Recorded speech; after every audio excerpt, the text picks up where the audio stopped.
नमस्कार, स्वागत है आपका। आपके साथ मैं दीपेश बरगले। खबरों की शुरुआत करते हैं और बड़ी खबर आपको बता देते हैं। जशपुर हादसे पर हंगामा देखने को मिल रहा है। महिलाओं ने सड़क पर मार्च निकाला है। मृतक गौरव अग्रवाल के समर्थन में ये मौन जुलूस निकाला गया है।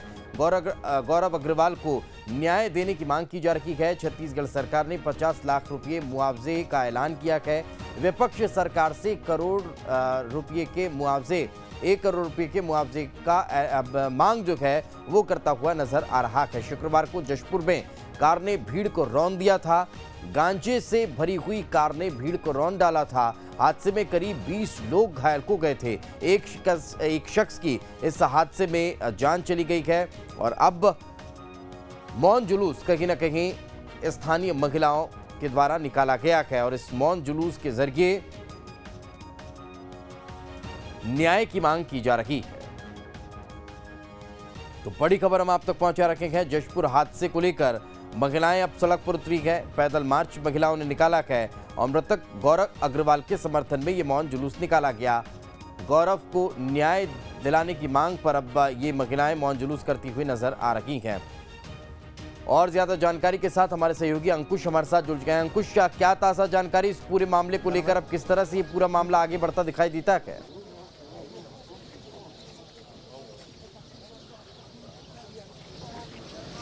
दीपेश, देखिए, जिस तरीके से पत्थल गांव में घटना घटी थी उसके बाद मामला शांत नहीं हो रहा है। लोगों का आक्रोश रह रहकर फूट रहा है।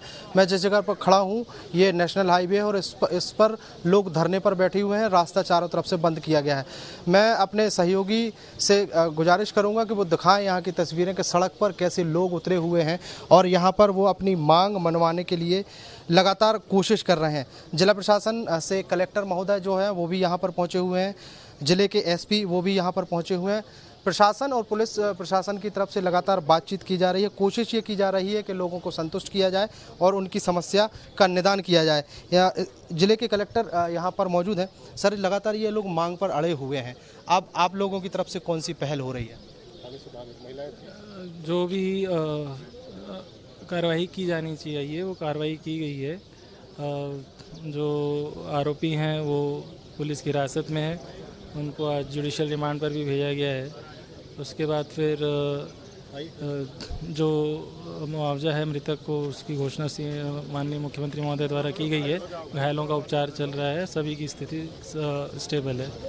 ये जिला प्रशासन का पक्ष है कि जो मुआवजे की मांग की जा रही है वो मुआवजा उनको दिलाने की कोशिश होगी। अब अगर बात की जाए इस जगह पे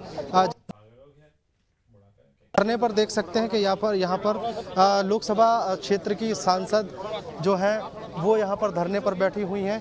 भारतीय जनता पार्टी के जो नेता हैं वो यहाँ पर धरने पर बैठे हुए हैं और अब जो है प्रशासन की और ये जो धरना प्रदर्शनकारी हैं उनकी बातचीत यहाँ पर चल रही है। बातचीत करने का कारण ये है कि कोशिश ये की जाए कि इनका धरना समाप्त कराया जाए और उनका जो मौके पर जो धरना दिया जा रहा है उसको खत्म कराने की यहाँ पर कोशिश अभी इस धरने पे मुख्य क्या मांगे हैं? लोग जो हैं यहाँ पर मान नहीं रहे हैं। लोग जो हैं यहाँ पर आमादा हैं कि पुलिस कर्मी थे जिनका इस पूरी घटनाक्रम में हाथ है।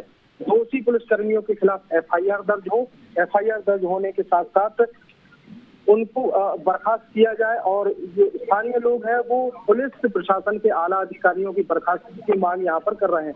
रही बात मुआवजे की तो मुआवजा को लेकर अब की मांग यहाँ पर कर रहे हैं। रही बात मुआवजे की तो मुआवजा को लेकर अब मांगे जो हैं बढ़ती नजर आ रही हैं।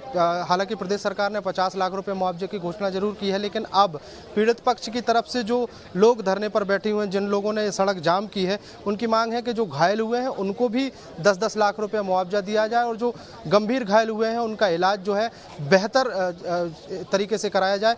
इसके अलावा सड़क की स्थिति जो है वो यहाँ पर देख ही सकते हैं कि ये राष्ट्रीय राजमार्ग है। राष्ट्रीय राजमार्ग सुबह यानी कल से घटनाक्रम के बाद से राष्ट्रीय राजमार्ग टोटली बंद है।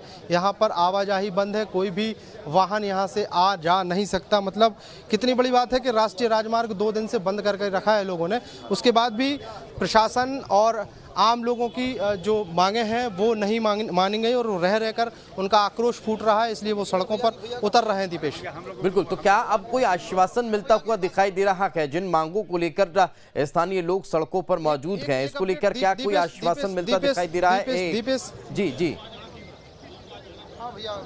जी जी दीपेश, एक स्थानीय जो लोग हैं सड़कों पर क्यों उतरे हुए हैं, उनसे ही हम जानने की कोशिश करेंगे।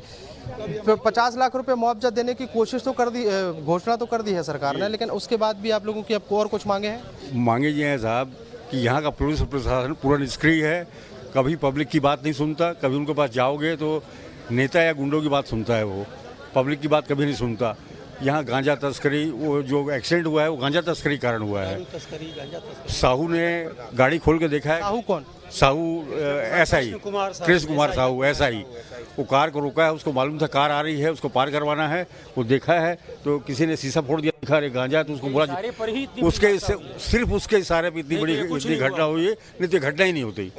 उसके खिलाफ पुलिस प्रशासन ने कार्रवाई तो की है, जो आरोपी पकड़े गए हैं उनके खिलाफ 302 का मुकदमा दर्ज हो गया है। जो आरोप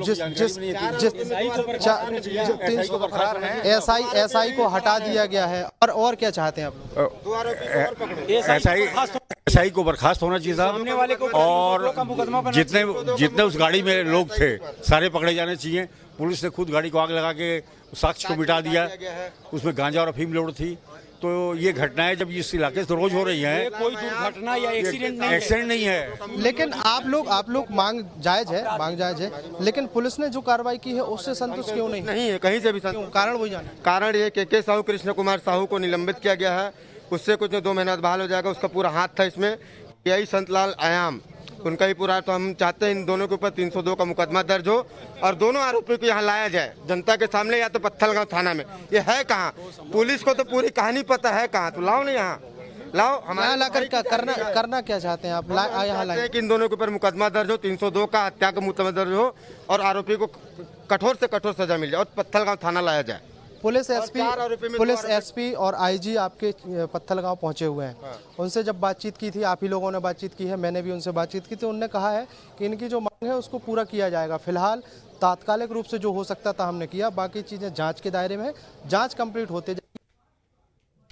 संतोष नहीं है क्या? जांच कब होगी? जांच तो हम तो आज हम नहीं सुने कि के साहू घर में बैठा हुआ है। मतलब जब तक आप लोगों की मांग नहीं मानी जाती, जब तक कार्रवाई नहीं हो जाती, तब तक नहीं हटेगा। अनिश्चितकालीन हड़ताल चलेगा, हम यहाँ से नहीं उठेंगे। पक्षदर्शी हैं जो हम लोग कह रहे हैं कि के साहू के इशारे पर ही ये घटना हुआ है, ये दुर्घटना नहीं है, ये सुनियोजित ढंग से ये किया हुआ अपराध है ये तो घटना नहीं। और इसमें इनको अपराधी मान करके 302 का मुकदमा कायम होना चाहिए, न कि एक्सीडेंट का मुकदमा होना चाहिए। घटना नहीं।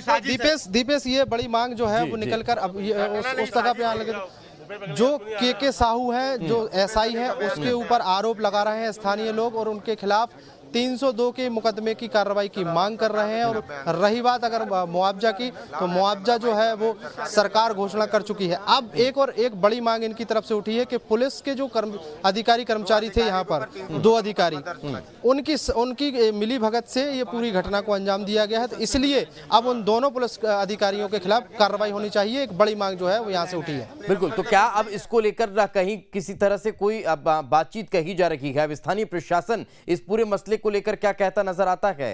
अंकुश, अपने राज्य छोड़ के दूसरे राज्य में 50 लाख दे सकते हैं, आने में उनको दिक्कत हो रही है, टाइम नहीं उनके पास में, यहाँ आने का दिक्कत है। देखिए दीपेश, अभी कुछ ही देर पहले जब हमारे जिले के कलेक्टर से बातचीत हो रही थी, तो उन्होंने स्पष्ट तौर पे कहा है कि इनकी जो मांगे हैं उस पर हम बातचीत करने आए हैं और हम एक बार फिर से कोशिश करेंगे उन तक पहुंचने की, उनसे बात करने की, उनसे सवाल करेंगे कि आखिर जो जनता के सवाल है, जनता की जो मांग है वो पूरी होगी या नहीं होगी, और नहीं होगी तो क्यों नहीं होगी, ये हम जानने समझने की कोशिश करेंगे। फिलहाल माहौल जो है वो एक बार फिर से तनावपूर्ण हुआ है और स्थिति यह है कि जो पुलिस के एसपी हैं, जो जिले के कलेक्टर हैं, वो एक बड़े सुरक्षा घेरे में यहाँ पर आए हैं और उन लोगों से बातचीत कर रहे हैं जो लोग धरने पर बैठे हुए हैं।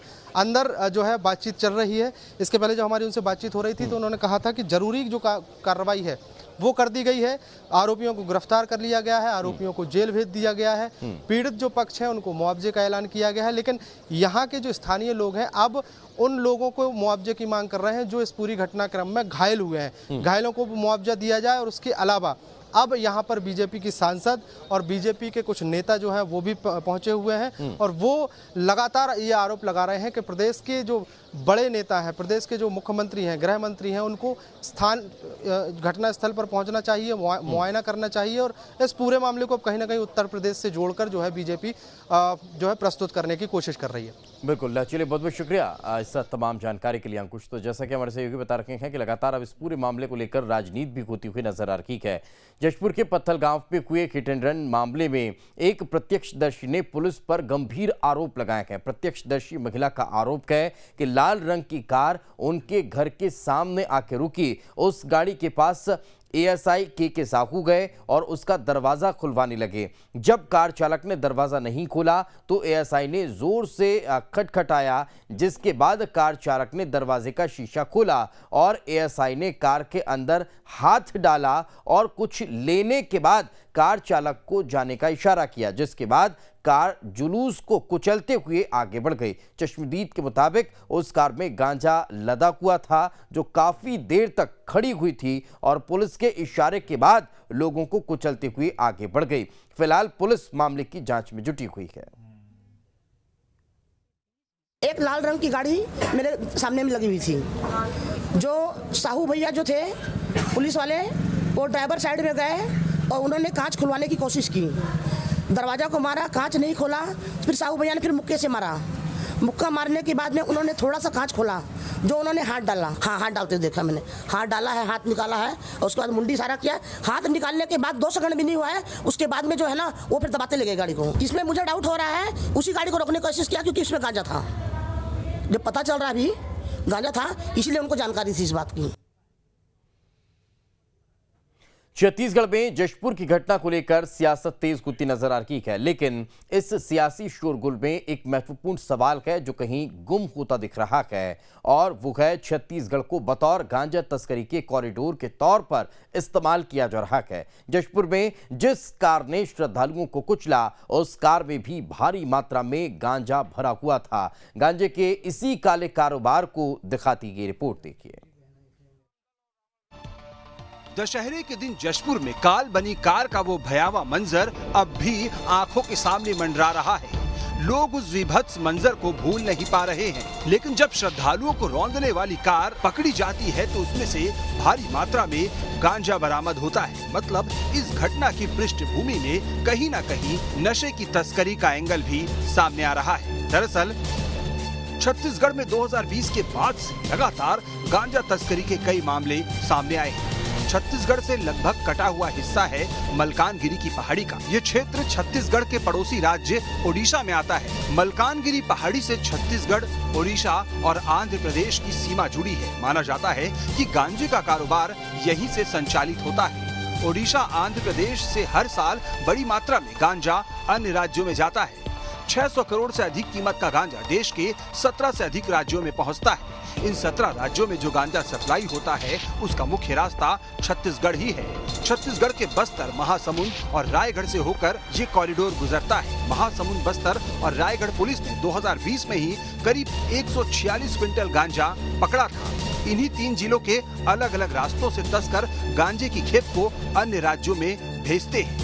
2020 में छत्तीसगढ़ के सिर्फ 3 जिलों से 200 करोड़ रुपए का गांजा पकड़ा गया था। बताया जाता है कि ट्रेन, बस और सब्जियों की गाड़ियों के जरिए भी गांजे की तस्करी होती है। माना जाता है कि देश के 17 राज्यों की पहली पसंद ओडिशा का गांजा है। लिहाजा मध्य प्रदेश, राजस्थान और हरियाणा तक ओडिशा का गांजा पहुंचाने के लिए छत्तीसगढ़ के रास्ते का इस्तेमाल किया जाता है। दरअसल अब खुद पुलिस भी मान रही है कि छत्तीसगढ़ में गांजा तस्करों का रैकेट सक्रिय है। देखिए, जशपुर बॉर्डर का एरिया है, गांजा का तस्करी यहाँ होता है, ये आपको भी मालूम है। उड़ीसा से गांजा एमपी और उस साइड जाता है, तो वैसी स्थिति में लगातार कार्रवाई की गई है। पहले भी जशपुर पुलिस ने पकड़ा है, एसपी साहब के नेतृत्व में, और भी कई 2 नए जो बॉर्डर लगाए हैं वहाँ पे भी इन लोगों ने पकड़ा है। तो अब उसी को हम लोग चेक करेंगे कि ये और कहाँ से आ रही थी, रायगढ़ साइड से आ रही थी या बेसिक संबलपुर से निकली थी। सिंगरौली के दोनों आरोपी हैं, उस तरफ जा रहा था, तो उस चीज़ को अभी हम जाँच कराएंगे। बहरहाल बात जब गांजा तस्करों की हो रही है तो ये समझना भी जरूरी है कि आखिर इनका रैकेट काम कैसे करता है। जानकारी के मुताबिक करोड़ों रुपए के इस नशे के कारोबार में कोई एक व्यक्ति या गैंग नहीं होता, बल्कि ओडिशा और आंध्र प्रदेश के कई गांवों में ये गैंग सक्रिय है। ज्यादातर आंध्र प्रदेश और उड़ीसा बॉर्डर और मलकानगिरी में गांजे की खेती होती है। तस्करी में पकड़े गए लोगों को पता ही नहीं होता कि उनकी गाड़ी में गांजा कहां से लोड हुआ था। तस्कर इसके लिए ढाबा, चाय नाश्ते की गुमटियों जैसी जगहों का इस्तेमाल करते हैं। दरअसल इन जगहों पर बाहर से आई हुई ज्यादातर गाड़ियां रुकती हैं। इन्हीं जगहों पर दूसरे राज्यों से आई गाड़ियों में गांजा लोड कर दिया जाता है। स्थानीय युवक ड्राइवर से गाड़ी लेकर गांजे को लोड कर वापस उसी जगह छोड़ देते हैं। ड्राइवर को बाकायदा समय बता दिया जाता है कि इतनी देर में उनकी गाड़ी उन्हें वापस मिल जाएगी। यही कारण है कि गांजे के साथ पकड़ाने वाले आरोपी को इसके सोर्स का यानी गांजा कहां से लोड हुआ था ये पता नहीं होता। बहरहाल गांजा के कारोबार से जुड़ी कुछ और दिलचस्प और हैरान करने वाले फैक्ट्स पर भी नजर डालते हैं। ओडिशा के कंधमाल, कालाहंडी, गंजाम, भवानीपटना, मन्नामुड़ा, नवरंगपुर, मलकानगिरी, कोरापुट जिले के व्यापारी गुड़ा और आंध्र प्रदेश के अंदरूनी इलाकों में गांजे की खेती होती है। खेती से लेकर इसकी सप्लाई तक के लिए लोकल लोगों का ही सहयोग लिया जाता है। गांजा ऊपर पहाड़ियों पर होता है। यहाँ एक बोरी में करीब 20 किलो गांजा भरा जाता है। इसे नीचे लाने के लिए एक युवक को करीब 4000 रुपए प्रति बोरी दिए जाते हैं। पहाड़ी से नीचे आने के लिए करीब 25 किलोमीटर का रास्ता तय करना पड़ता है। एक बार में 15 से 20 युवकों की टोली निकलती है। ये सारा काम रात के अंधेरे में होता है। गांजे का एक पौधा 1000 रुपए में बेचा जाता है। बाद में इससे 25,000 रुपए तक की कमाई होती है, क्योंकि कहा जाता है कि गांजे के हर एक पौधे से करीब 3 से 4 किलो गांजा मिल जाता है। अब बात उस अहम सवाल की जो गांजा तस्करी को लेकर बार बार उठते हैं, और वो सवाल है कि क्या गांजा के कारोबार के पीछे नक्सलियों का कोई कनेक्शन है? तो कहा जाता है कि 30,000 एकड़ में गांजे की खेती हो रही है। इसके पीछे नक्सलियों का भी हाथ बताया जाता है। इससे 300 करोड़ का कारोबार सिर्फ एक सीजन में होता है। हालांकि गांजे की खेती में अभी सीधे तौर पर नक्सलियों का कोई कनेक्शन नहीं मिला है, लेकिन कहा जाता है कि गांजे के कारोबारियों से नक्सली लेवी जरूर वसूलते हैं। तो कुल मिलाकर इस बात से इनकार नहीं किया जा सकता कि छत्तीसगढ़ की धरती का इस्तेमाल नशे के कारोबार के लिए हो रहा है, और जशपुर की घटना के पीछे कहीं न कहीं नशे के ये तस्कर भी उतने ही जिम्मेदार हैं। लिहाजा हादसे पर मुआवजे का मरहम लगाने के साथ साथ नशे के काले कारोबार पर भी सख्ती से नकेल कसे जाने की जरूरत है। Team news state. जशपुर घटना में आरोपियों के सिंगरौली के निवास स्थान पर मध्य प्रदेश पुलिस ने छापामार कार्रवाई की है। छापामार कार्रवाई पर मुख्यमंत्री शिवराज सिंह चौहान ने अपनी प्रतिक्रिया दी है। साथ ही पूर्व मुख्यमंत्री कमलनाथ पर भी सीएम शिवराज ने जोरदार हमला बोला है। उन्होंने कहा कि कमलनाथ जी को शर्म आनी चाहिए। उन्हें अनर्गल आरोप लगाने के अलावा कुछ मिलता ही नहीं है। जो व्यक्ति है वो पकड़े गए हैं। सिंगरौली में भी उनके घर पर छापा मारा गया है। जो तथ्य है सामने हैं, गड़बड़ करने वाले किसी भी कीमत पर बख्शे नहीं जाएंगे।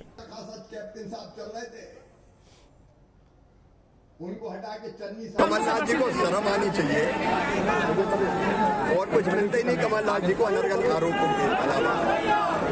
जो व्यक्ति है वो पकड़े गए। सिंगरौली में भी उनके घर छापा मारा गया है। जो तथ्य वो सामने है। गड़बड़ करने वाले छोड़े नहीं जाएंगे किसी भी कीमत पे। लेकिन कमलनाथ जी को तो जनता से लेना देना नहीं, विकास से लेना देना नहीं। कहीं कोई ऐसी चीज निकल आए कि मैं बदनाम कर सकूं, इसके अलावा कुछ दिखता ही नहीं है कमलनाथ जी को। पहले कांग्रेस की हालत तो देखें। कांग्रेस की हालत तो वहाँ खराब कर रहे हैं श्री राहुल गांधी जी, और यहाँ कमलनाथ जी के अलावा कुछ बचे ही नहीं। बाकी कहाँ गए बता, एक एक करके सबको निपटा रहे हैं और हम पे आरोप लगा। तो दिल्ली दौरे पर मुख्यमंत्री भूपेश बघेल हैं। 10 जनपद पहुंचे हैं मुख्यमंत्री भूपेश बघेल। सोनिया गांधी और राहुल गांधी से वे मुलाकात कर सकते हैं। तो ये बड़ी खबर इस वक्त हम आपको बता रखे हैं। दिल्ली दौरे पर मुख्यमंत्री भूपेश बघेल पहुंचे हुए हैं। सोनिया गांधी और राहुल गांधी से वे मुलाकात कर सकते हैं, इस तरह की जानकारी मिल रही है। और अब से थोड़ी देर बाद सोनिया गांधी और राहुल गांधी से मुलाकात उनकी हो सकती है। इस वक्त हमारे सहयोगी मोहित राज दुबे हमारे साथ जुड़ गए हैं। मोहित, क्या ताज़ा जानकारी?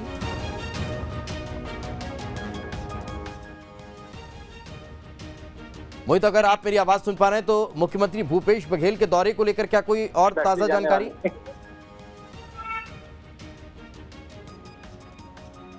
लगता है मोहित से संपर्क नहीं हो पा रहा है। तो ये बड़ी खबर इस वक्त हम आप तक पहुंचा रखे हैं। दिल्ली दौरे पर मुख्यमंत्री भूपेश बघेल पहुंचे हुए हैं, और अब उनके दौरे के दौरान बताया ये जा रहा है कि वे अब से कुछ देर बाद, थोड़ी देर बाद राहुल गांधी और सोनिया गांधी से मुलाकात कर सकते हैं। 10 जनपद वे जा सकते हैं और वहां उनकी मुलाकात हो सकती है।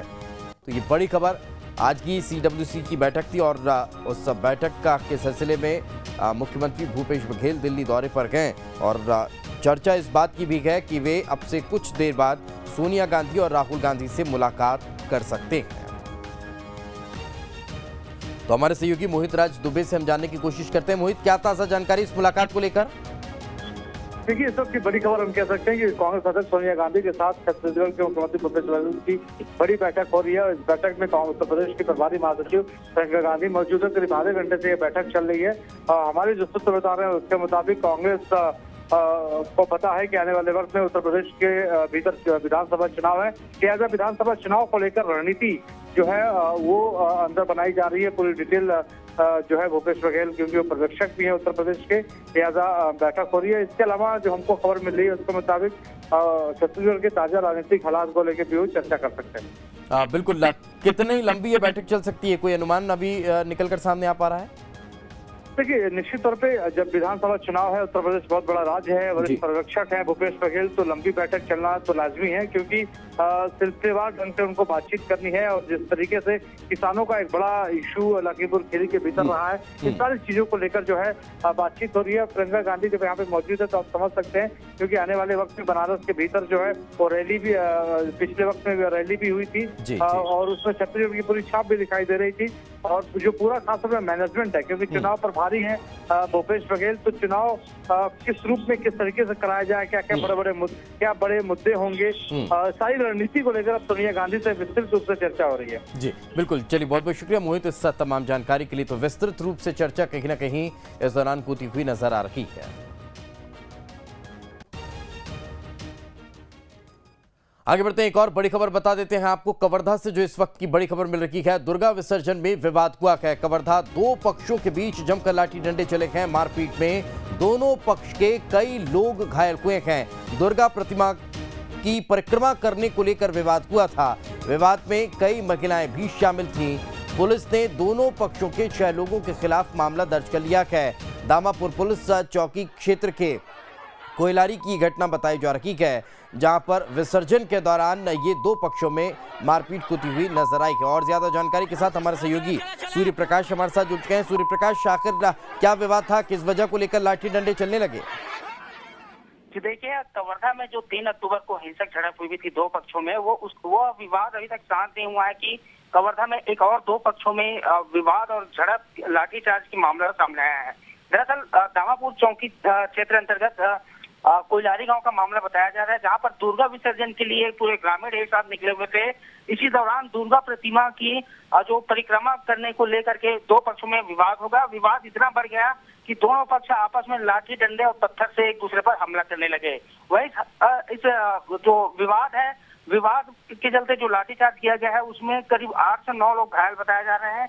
हालांकि पुलिस तत्परता दिखाते हुए मौके पर पहुंची और मामले को शांत कराते हुए 6 लोगों पर फिलहाल पुलिस ने मामला दर्ज कर लिया है और पूरे मामले की जांच में जुटी हुई है। अभी स्थिति कैसी है सूर्य प्रकाश? देखिए, अभी स्थिति फिलहाल में पुलिस चूंकि मौके पर पहुंच गई थी इसलिए शांत बताया जा रहा है, लेकिन पुलिस का कहना है कि इसमें और भी आरोपी सामने आ सकते हैं। फिलहाल पुलिस इस पूरे मामले की जांच के बाद ही आगे की कार्रवाई करेगी। जी चलिए, बिल्कुल, बहुत बहुत शुक्रिया सूर्य प्रकाश इस तमाम जानकारी के लिए। तो जैसा कि हमारे सहयोगी बता रखे हैं कि अब स्थिति सामान्य है और अब पुलिस पूरे मामले की जांच पड़ताल में जुटी हुई है और पूरे आंकड़े जब निकलकर सामने आएंगे, पूरी वजह स्पष्ट हो जाएगी। उसके बाद अब बड़ी कार्रवाई भी यहां पर देखने को मिल सकती है।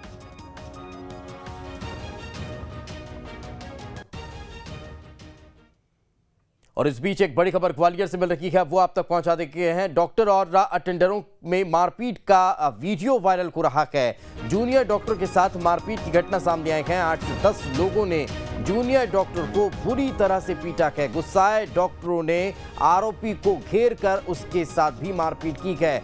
मारपीट से गुस्साए डॉक्टरों ने काम बंद कर दिया है। पुलिस ने दोनों पक्षों की शिकायत पर मामला भी दर्ज किया है। तो ये बड़ी खबर इस वक्त हम आप तक का पहुंचा रखे हैं ग्वालियर से, जहां पर अटेंडर्स और डॉक्टर के बीच यहां विवाद हुआ, मारपीट हुई। पहले डॉक्टर पर अटेंडर्स ने हमला कर दिया, जिसके बाद फिर डॉक्टर भी एकजुट हुए और डॉक्टरों ने भी उस शख्स के साथ मारपीट की। अब दोनों तरफ से शिकायत दर्ज कर ली गई है और पुलिस मामले की जांच पड़ताल में जुटी है।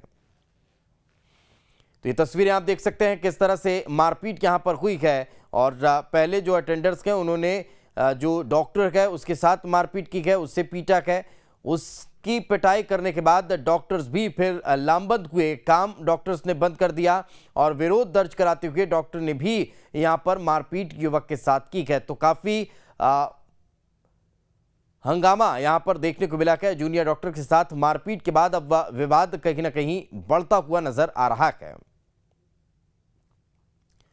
तो अटेंडरों के द्वारा मारपीट का ये मामला सामने आया था। 8 से 10 लोग थे जिन्होंने जूनियर डॉक्टर के साथ मारपीट की थी और उसके बाद डॉक्टर्स भी गुस्से में आ गए, तैश में आ गए, नाराज हुए। डॉक्टर्स ने भी काम बंद कर दिया और युवक के साथ मारपीट करने पर उतर आए। ये पूरा मामला जब पुलिस को पता चला, पुलिस पूरे मामले में अब जांच पड़ताल में जुटी हुई है।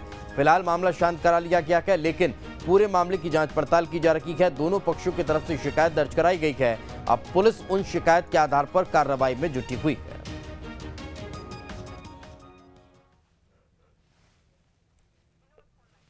तो ग्वालियर में मारपीट का ये मामला सामने आया है और ज्यादा जानकारी के साथ हमारे सहयोगी विनोद हमारे साथ जुड़ गए हैं। विनोद, क्या कोई कार्रवाई हो पाई अब तक?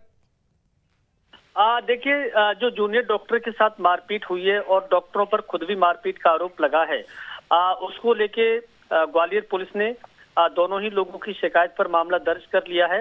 साथ ही डॉक्टरों के आवेदन पर डॉक्टर प्रोटेक्शन एक्ट के तहत मामला दर्ज किया गया है, लेकिन अभी तक किसी की गिरफ्तारी नहीं हुई है। इसको लेके जो डॉक्टर हैं, जूनियर डॉक्टर, वो अभी काम छोड़कर अपने अपने हॉस्टल में चले गए हैं, काम बंद कर दिया है और डॉक्टर पुलिस पर जल्द ही उनको गिरफ्तार करने की मांग कर रहे हैं। बिल्कुल, चलिए, बहुत बहुत शुक्रिया इस तमाम जानकारी के लिए।